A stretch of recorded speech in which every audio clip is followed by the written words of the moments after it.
not much, and maybe we will never know more. I think going back to your question, Hanna, about our image of assassins, right? You say to someone, an assassin, and you think of a James Bond guy with black gloves, and he's kind of screwing a silencer, onto a rifle, and he's got his night goggles and all that stuff. Yeah, there are guys like that. I suppose. I don't know any, just for the record.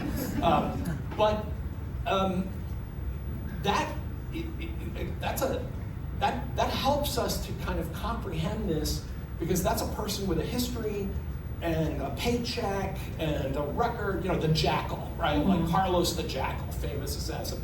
The problem with Crooks and Routh is they just come out of nowhere. We don't know anything about them, and we were putting them in this basket that we call assassins.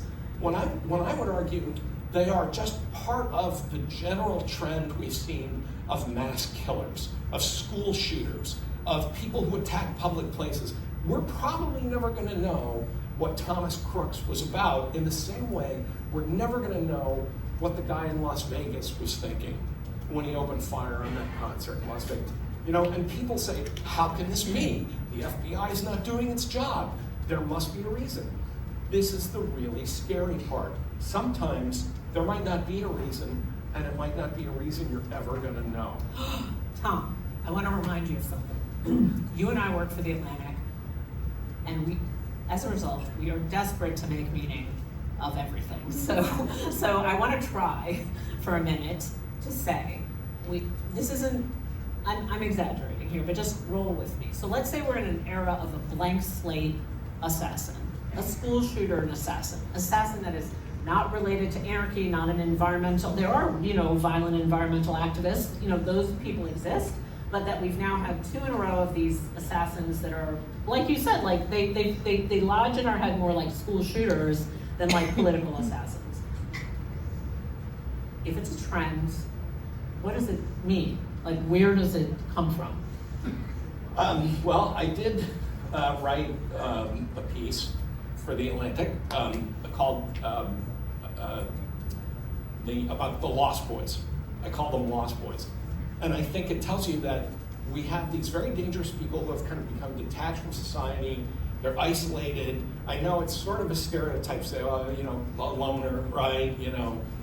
But there's a reason that meme kind of came into existence. I mean, Crooks in particular kind of just didn't exist outside of going to this kind of dead-end job that he was at he's a 20-year-old guy working, and look, people need to work in nursing homes. I mean, we have to take care of old people. But a 20-year-old guy who had no apparent life other than living at home with his folks and then going to the kitchen in a nursing home. We just aren't going to know a lot about that guy, that personality type is increasingly the type that lashes out in a school, in a church, at a mall, wherever.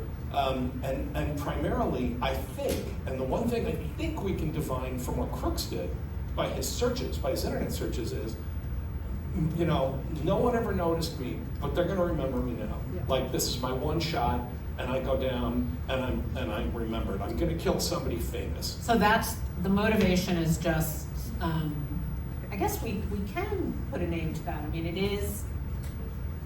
We do narcissism in an age where individual brand and celebrity are very attainable for lots of people. You don't have to be Jodie Foster, obsessed with Jodie Foster. You can do it yourself. Like, you can be a self-made mini celebrity.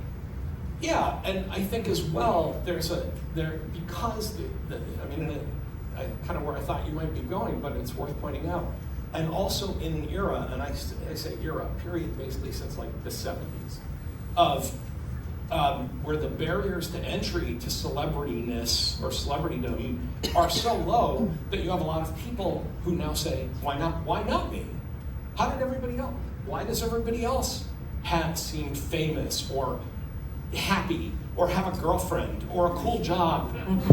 Well, but there is this problem. This starts to pick up speed the more we know about each other through, it starts with the computer era somewhat, but really picks up speed with social media, where people really do feel like, hey, every time I go to Facebook, let's face it, nobody goes on Facebook and says, okay, so here's me coming out of rehab, and it's my son getting out of jail. I mean, it's always, Facebook, your life is awesome. And I think it does create people who say, why not me? And this kind of huge, one of the things you see with all of these school shooters, for example, massive insecurity next to towering narcissism, side by side. And the resolving that, it was like, well, I'm going to live up to the sort of heroic and grandiose person that I think I should be. Because